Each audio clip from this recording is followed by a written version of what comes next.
Sige, sige!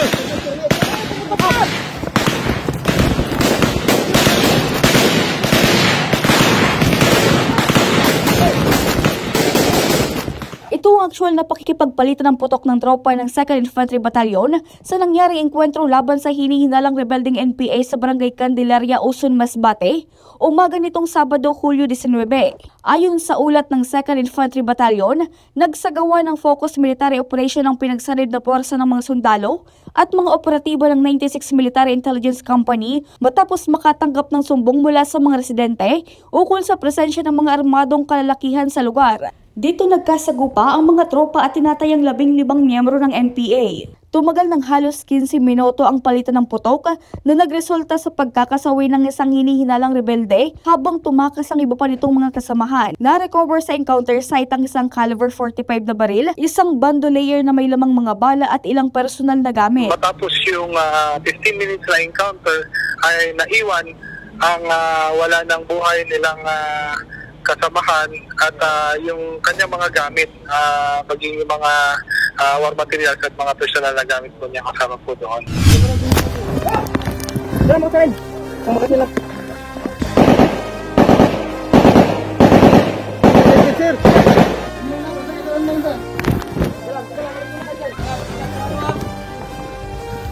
Samantala, 2 sundalo ang nasugatan sa hiwalay na engkwentro alas 3 ng hapon ng parehong araw sa Sitio Barangay Matagbak, Milagros, Masbate.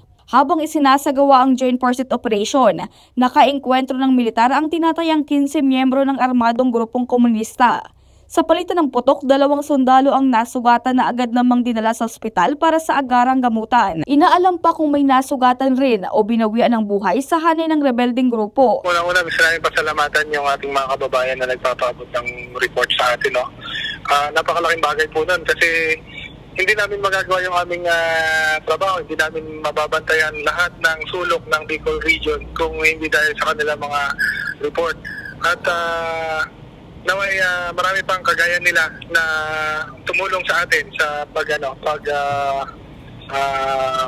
gawa ng efforts para matuldukan yung armadong tunggalian dito sa ating rehiyon at ipinapangako po namin na ang kanilang pagkakakilanlan ay itatago po namin at actionan po namin yung kanilang mga reports na ipinapaabot po sa amin.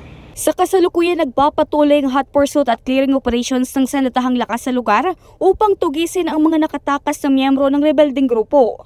Regine Boy, CSN.